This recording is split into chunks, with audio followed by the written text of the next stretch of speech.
Patty, just talk about how the state is faring or preparing for the current and the future season, the flooding season. We've actually been in a flood preparedness mode since about mid-March. Back then we were getting some predictions from the Weather Service and from the Water Resources Division at the Department of Natural Resources that this could be a bad year for flooding.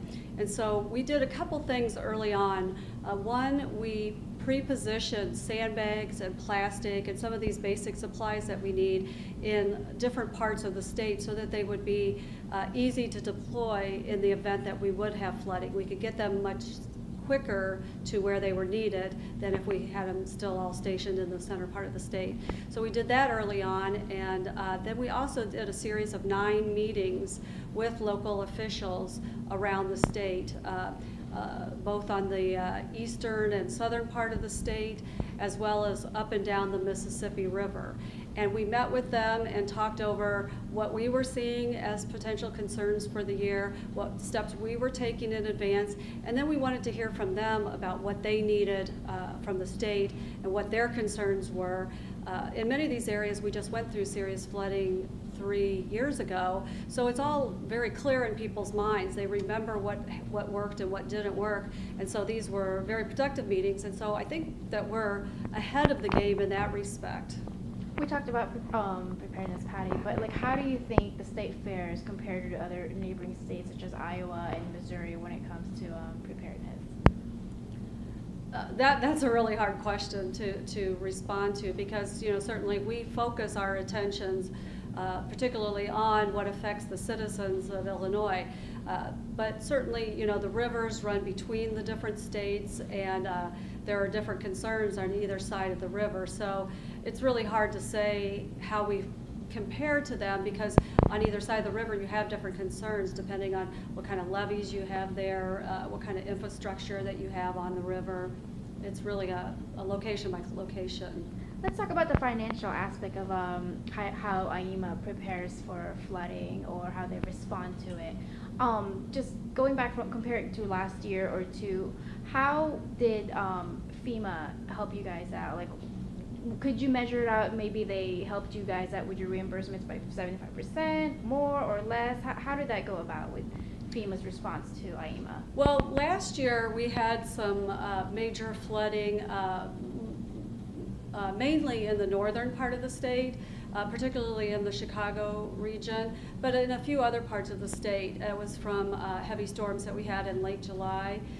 And actually, once that got declared for a federal disaster declaration, and it was both for local governments in some of the counties and in other counties for local governments and for individuals that were affected.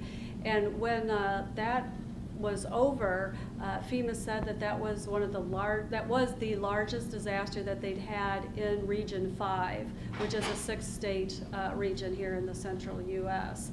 And because of the expenditures that went out. And for local governments, they were helping to reimburse local governments for 75% of their extraordinary costs related to the flooding and the severe storms that caused that flooding. And then for individuals, they have grants and low-interest federal loans that are available to help individuals.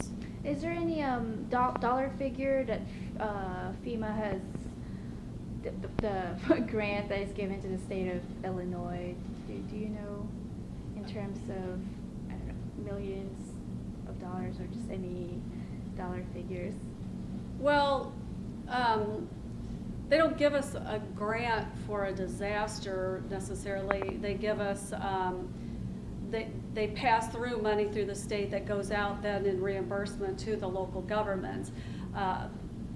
Although, in addition to what goes out to the local governments, and if the state had expenses too, then we would, be eligible to get 75% reimbursement for any of our related costs too. But in addition to those reimbursements, anytime we get a disaster declaration, we also get some grant funds that are called hazard mitigation grants, and those are directly related to how much grant or how much disaster relief fund went out. And those are the types of funds that we can use to help reduce the hazard risks that exist in our state. Obviously, one of those hazards is flooding. We have experienced a lot of flooding over the years, and one of the things that we've done with the money throughout the years is work with communities on buyouts of homes and properties that get repeatedly flooded. And then this is one way that we can help take homes out of a flood area, and then it relieves the local community from having continued flood fights in that area, and it saves everybody a lot of money then, and a lot of personal hardship for the people that get repeatedly flooded. How about, has there been any patterns or trends of how FEMA reacts to like the state of Illinois when it comes to the reimbursement money? Has the help been increasing or decreasing? Ben talked about just being able to spend that money wisely, I guess, and you mentioned purchasing those property buyouts. Right. Well, like I said, the hazard mitigation money is directly tied to how much federal assistance we get. And federal assistance, disaster assistance, is directly tied to how severe the event was. That in the event of last year's storms in the northern part of the state, it was probably one of the highest, if not the highest number of applicants that applied for federal assistance because it was a lot in the heavily populated Chicago metropolitan area. So we had a high number of people that had applied and received federal assistance. So what we get in hazard mitigation grants is directly tied to however much money is ultimately provided for disasters like that. So it's hard to say if it's increasing or decreasing because it's tied to the severity of the incident.